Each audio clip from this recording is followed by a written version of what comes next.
Crafty friends, Christina here with you from Sunny Day Memories. Today we are going to be looking at Close to My Heart's December stamp of the month called Christmas Snow Globes.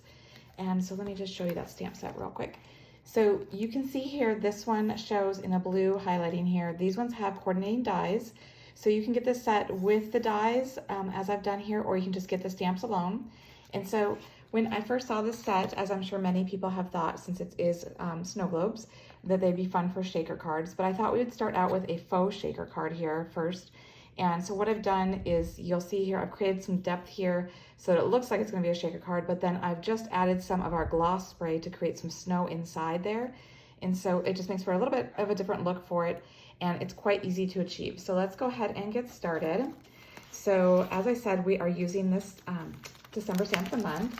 So the first thing we're going to do is we're going to take, I have 2 sheets of our white daisy. They're the exact same size. And let me look and see. I did them at 2.5 inches wide by 3 1/4 long, or tall, rather, however you want to look at it.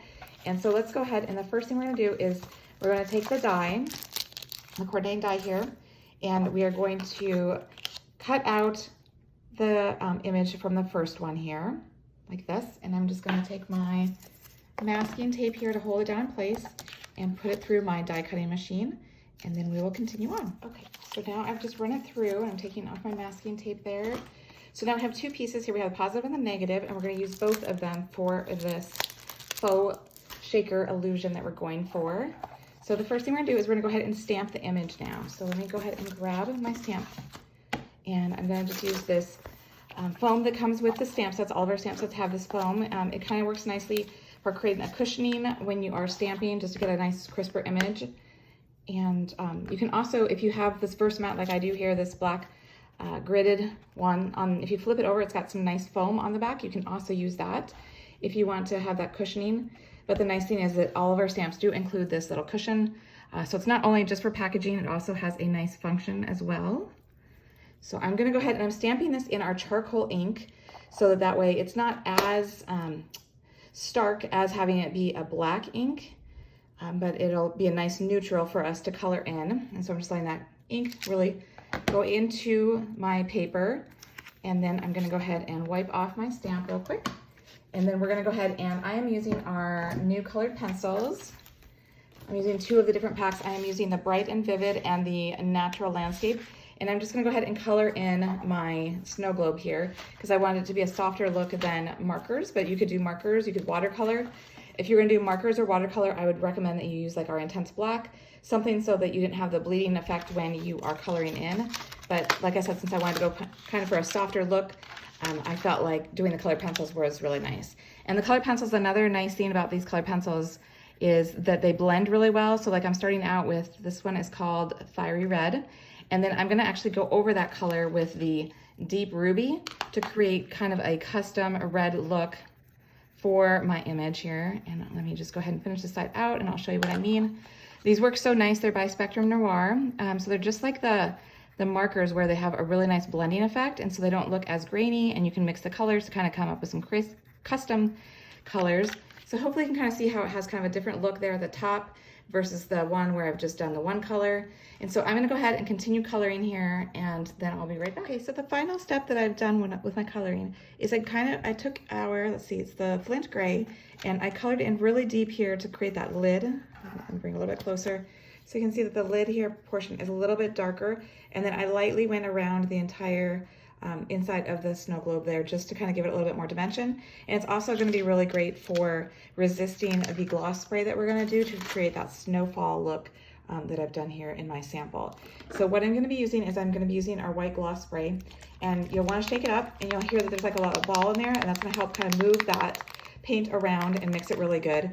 And I would recommend using either like our Versamat, which is a nice mat that's easy to wipe off, or what I like to do, just because I get really messy, is I use a shipping box. This is one of our boxes that our orders come in, and that way I know the sides are covered as well as my surface that I'm working with. And then you're just going to go ahead and making sure that the nozzle is spraying down, and you're going to be high up. You're just going to kind of do some light sprays, and I kind of tend to spray off, get it going off to the side here first, just to kind of get a sense of the spray. And it looks like my theme's clogged up a little bit, so I'm going to actually pause this for a minute and go rinse it through some water, instead of rinsing it out, I decided I am going to do a more controlled method here. I'm going to actually unscrew the nozzle here, and I'm going to use the little end here to sprinkle and drop stuff on there. So I'm just going to tap it against my finger, and that way I can get little drops of the snow on there.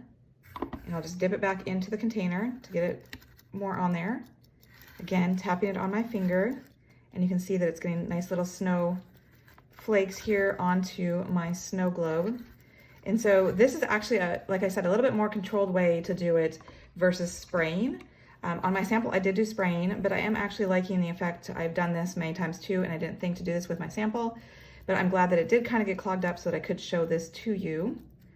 And so you're just gonna do as much or as little as you want. And so I'm happy with that. I'm gonna let that sit to dry, and we're gonna put the rest of the card together before we add that element. So let's go ahead and move on to the next step. So what we're gonna do is we are gonna take a piece of white daisy, and this is gonna just be a 1/4 inch less than the inside of the card. So that means it's gonna be 4 inches wide by 5 1/4 inches tall. And this is where we're gonna stamp our sentiment. And here, let me just show you in our sample.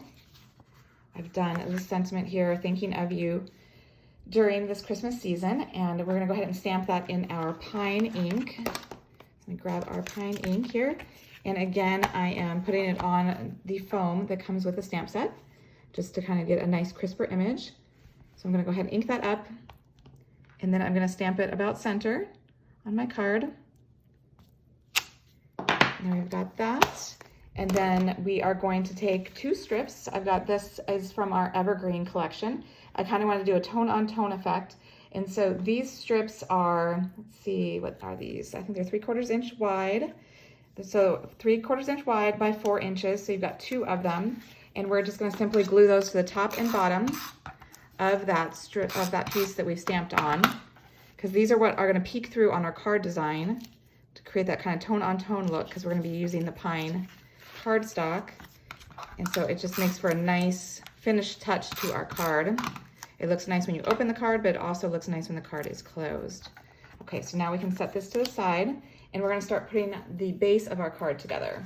So the base, for our base, what we have are 2 pieces of pine. We've got a 4x4 square of pine, and then we've got a 5 1/4 by 5 1/2 inch piece of pine. So we are gonna score this bigger piece of pine at 1 1/4.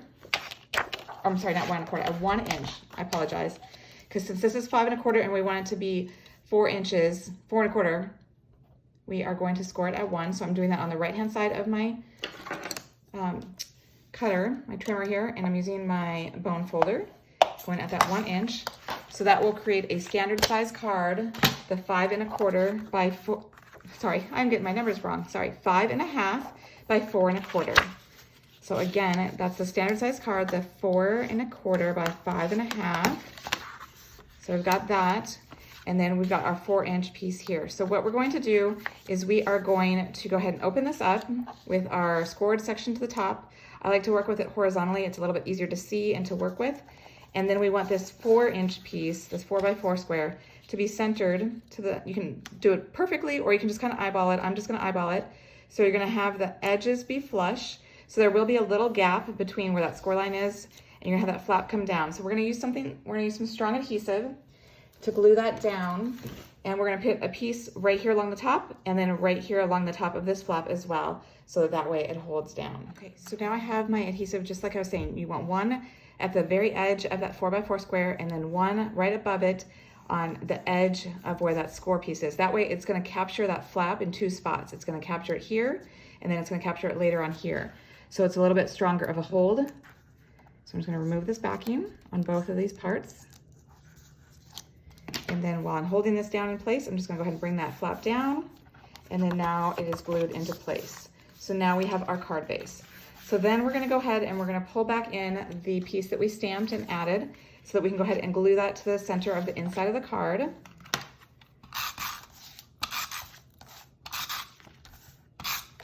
Just like this.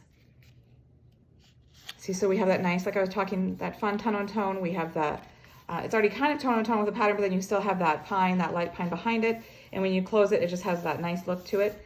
So then we've got a couple more pieces that we're gonna add for our card. So then I've added, this is our Polka Dot Desert Rose paper. I love this for kind of that Christmassy look. It's a little softer than a red, but it kind of is almost like a neutral in a way as well. This is from our mix-in paper collection, and it's 3 inches wide by 3 3/4 inches tall. And so we're gonna go ahead and center this down on that front portion of the pine. And so basically, if you look at it, it's kind of continuing that line from the one above and below it. So we've got that on there. And then we're gonna go ahead and we're gonna glue down this was the second piece of white daisy that we had, that was the exact same measurement that we had previously done with the snow globe. This is that 2.5 inches wide by 3 1/4 inch, or 3 1/4 inches tall. So we're gonna go ahead and glue that down flush, right to the center of that desert rose, so that we've got a nice border of the desert rose polka dot going all the way around. And then we're gonna go ahead and I'm gonna pull back in the glossy piece that we've just spritzed. Hopefully it's all dry now. Actually, I'm gonna give it one more second here to dry, and then we'll glue that on. Okay, I think this should be dry now, so I'm gonna go ahead and flip it over so I can put some adhesive on the back. And then what we're gonna do is kind of like a puzzle here, is I'm going to take the negative piece here of it, and I'm gonna put it so that it lines up with that other white daisy one. And I'm gonna go ahead and put this piece in there, the positive piece right inside that, so I know where it goes. So it's now glued down. So then I'm gonna take this piece and I'm gonna flip it over so I can put some 3D foam on it. And our 3D foam comes in 2 different thicknesses. I'm using their regular thickness, so it's a little bit thicker, but it always, both sets come with 2 rolls. One's a little bit different, thinner width, and one's a thicker one, depending on what you are working with. And since this has a little bit thinner edges on, I am going to use the thinner edge here, and I'm gonna put some 3D foam on the back of this. Okay, so I'm removing the backing from all of these 3D foam pieces that I put on here, using my piercing tool. So then I'm just gonna go ahead and I'm gonna line it back up again, using the edge of that white daisy, the piece that's below it. Whoops, I got a little off center there. Go down. So then it's creating that depth. So the shaker, it looks like a shaker element because it's sunken in there. And then you've got those little splatters that we did with the gloss spray. Bring that up a little bit closer for you to see. So it looks like snow's falling in there. And then the final touch is, you can see here my sample, is I added 2 of our Silver Bells dots. I love these, and it comes with 3 different colors. You've got the white, you've got a bronze, and a silver. So I'm gonna use our white here, and I'm gonna use my piercing tool again, and I'm gonna use one of the large circles and put it right here at the top. Oops, center it a little bit better. And then one of the medium-sized ones right below it. And so there you have it. I actually really like the second one that we just made together. The snow just looks a little bit better, more controlled, more circular. This is a little bit bigger, more organic, I guess. But now you know 2 different ways. You can go ahead and spritz it with a bottle like we were going to do, or you can tap it with your finger at the end of the nozzle like I showed you. So I hope you've enjoyed it, and until next time, stay crafty.